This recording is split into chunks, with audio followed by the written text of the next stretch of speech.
बिस्मिल्लाहिर्रहमानिर्रहीम स्टूडेंट्स अस्सलाम वालेकुम। उम्मीद करता हूँ आप लोग सब खैरियत से होंगे। आज हम यूनिट नंबर 1 की रिव्यू एक्सरसाइज कर रहे हैं। हमने यूनिट नंबर पूरा कंप्लीट कर लिया है। स्टूडेंट्स जो रिव्यू एक्सरसाइज देख रहे हैं तो सबसे पहले आप एक्सरसाइज के जितने भी मैंने लेक्चर्स अपलोड किए हैं सबसे पहले आप वो सुन लें, उसको देख लें एक दफ़ा, क्योंकि वो ये जो आपकी रिव्यू एक्सरसाइज है वो इस एक्सरसाइज से ही रिलेटेड होते हैं जो हमने पढ़ी होती है। और रिव्यू एक्सरसाइज बहुत इंपॉर्टेंट है क्योंकि आजकल जो बोर्ड्स में एग्जाम है तकरीबन एमसीक्यूज आपके इन्हीं में से आ रहे होते हैं। तो इसको आप रट्टा लगा के नहीं, इसको समझने की कोशिश करना, क्योंकि इसमें आप वैल्यू चेंज हो सकती हैं। ठीक है, चलें अब हम स्टार्ट करते हैं। फर्स्ट क्वेश्चन है इसका कि फिलिंग द ब्लैंक्स। फर्स्ट में आपने क्या करना है, फिलिंग द ब्लैंक्स करना है। और इसमें फर्स्ट पार्ट क्या है कि मल्टीप्लिकेटिव इनवर्स ऑफ रेडिकल 5। अब हमने देखें रेडिकल 5 का मल्टीप्लिकेटिव इनवर्स पूरी प्रॉपर्टी पढ़ी थी कि मल्टीप्लिकेटिव इनवर्स में क्या करते हैं, हम जो भी नंबर होता है इसका रेसिप्रोकल करते हैं। तो 1/5 का क्या होगा रेडिकल का, 1/रेडिकल 5। ठीक है, कोई भी अगर नंबर होता है जैसे आपका 2/3 है, इसका मल्टीप्लिकेटिव इनवर्स क्या होगा 3/, क्योंकि जब हम इसको मल्टीप्लाई करते हैं तो इसका आंसर क्या आता है 1। जैसे कि अगर हमारे पास रेडिकल 5 है, इसको मैं किससे मल्टीप्लाई करूँ, जो आंसर क्या आना चाहिए मल्टीप्लिकेटिव इनवर्स में हमने क्या पढ़ा था कि 1 क्या आना चाहिए, तो इसको 1/रेडिकल 5 से, तो रेडिकल 5 कैंसिल हो 1, तो इसका मतलब रेडिकल 5 का आपका मल्टीप्लिकेटिव इनवर्स क्या हो गया रेडिकल 5। ठीक है, चलिए उसके बाद सेकंड जो है उसमें कह रहा है कि क्यू जिसे कहते हैं रेशनल का यूनियन करें इरेशनल। ये सिंपल हमने पढ़ा था कि जितने भी हमारे पास रेशनल हैं इरेशनल है वो सभी हमारे पास किसके इक्वल होते हैं स्टूडेंट्स, रियल नंबर। कि यूनियन का मतलब ये होता है कि सबको मिला के लिखना। ठीक है, उसके कह रहा है कि एडिटिव आइडेंटिटी। एडिटिव आइडेंटिटी का मतलब क्या था, मैं कहता हूँ कि अगर मेरे पास 7 है कि मैं इसको किससे प्लस करूँ जो आंसर 7 ही आए, तो वो आंसर क्या था 0।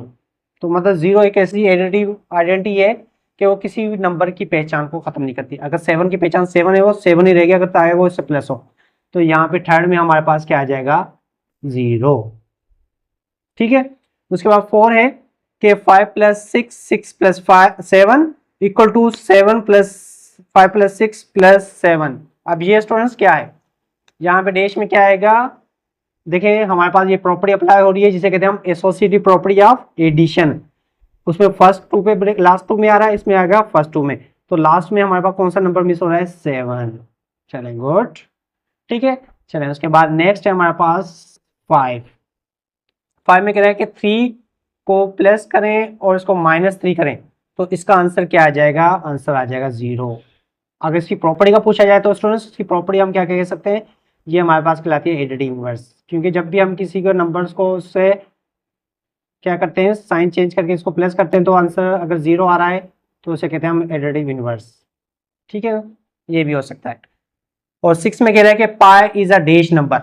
अब पाई का हमने पूरा पढ़ा था, इसके हवाले से मैंने पूरा डिटेल से बताया था आपको कि पाई आपका क्या होता है इरेशनल नंबर। ठीक है, पाई आपका क्या होगा इरेशनल नंबर, क्योंकि ये आपका नॉन टर्मिनेटिंग और नॉन रिक्योरिंग है। ठीक है स्टूडेंट्स, क्वेश्चन नंबर 1 आपको समझ में आ गया होगा।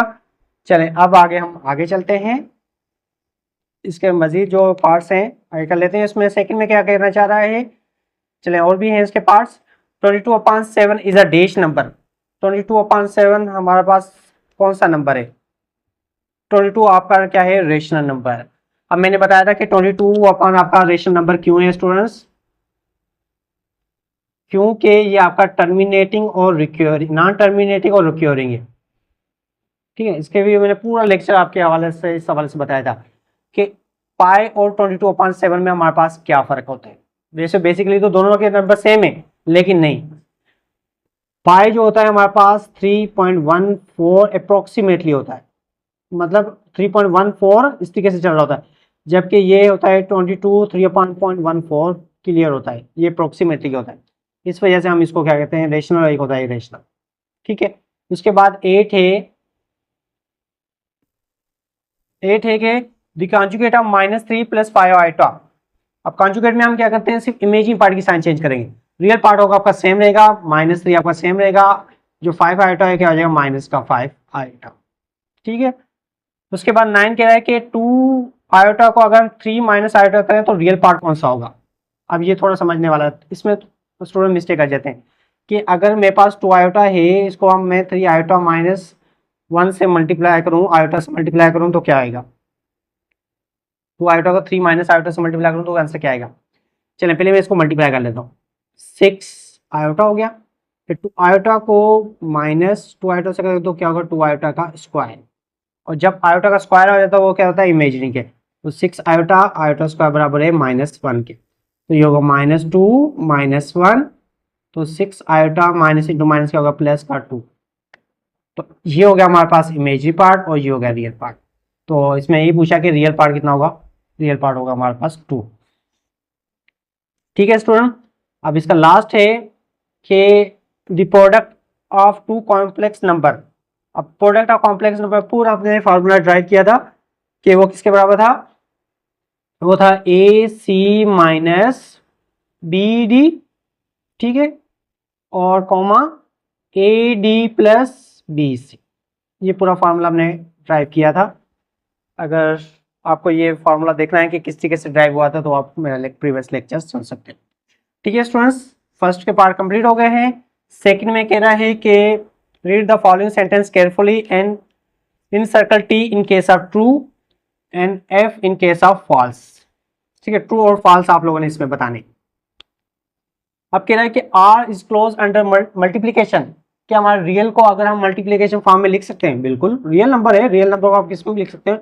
एडिशन में कर सकते हैं, मल्टीप्लीकेशन में कर सकते हैं, डिवीजन में कर सकते हैं, तो सब में कर सकते हैं। ये होगा हमारा ट्रू। ठीक है, उसके बाद सेकंड है कि if x less than y and y less than z, तो x लेस देन कह रहा x y से छोटा है और y z से छोटा है, तो क्या x z से भी छोटा होगा? जाहिर बात है, क्यों? z y से जब बड़ा है और x तो वैसे छोटा है, तो ये भी आपका क्या होगा? ट्रू। ठीक है स्टूडेंट्स, क्वेश्चन नंबर थर्ड। तो उम्मीद करता हूँ आप लोगों को समझ में आ रहा होगा। उसमें कह रहा है कि y x y z सब बिलोंग करते हैं रियल नंबर से।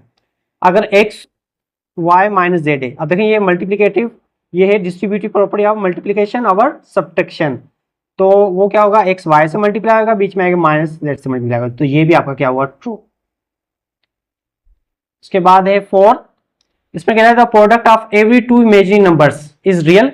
बिल्कुल, अभी भी हमने ये पढ़ा था कि अगर मेरे पास 3 आयोटा है और इसको मल्टीप्लाई कर रहा हूँ 2 आयोटा से, अब ये दोनों आपके क्या है? इमेजिनरी नंबर से। जब मैं इसको दोनों को मल्टीप्लाई करूंगा, जो इमेजिनरी नंबर नहीं रहेंगे, 3 2 6 और ये हो जाएगा आयोटा का स्क्वायर, और आयोटा स्क्वायर बराबर होता है -1, तो ये हो जाएगा हमारे पास 6। बिल्कुल, दो इमेजिनरी नंबर की जब हम मल्टीप्लीकेशन करते हैं तो स्टूडेंट्स वो हमारे पास क्या बन जाता है? Real numbers.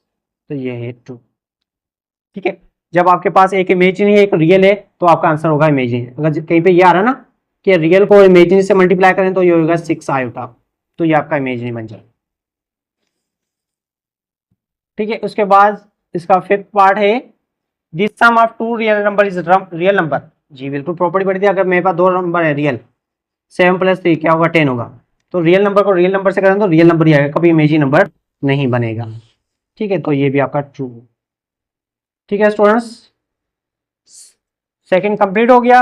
अब लास्ट है टिक द करेक्ट स्टेटमेंट। इसमें क्या करना है आप लोगों ने? एमसीक्यूज टाइप का है ये।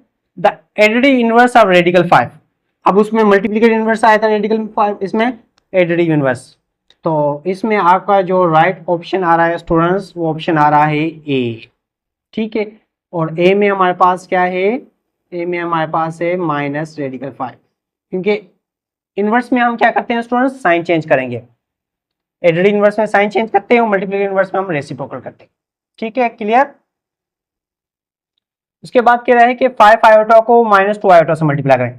5 आयोटा को मल्टीप्लाई करें -2 आयोटा से, तो बताएं कि आंसर क्या होगा? 5 को -2 से किया तो -10, और आयोटा को किया तो आयोटा स्क्वायर।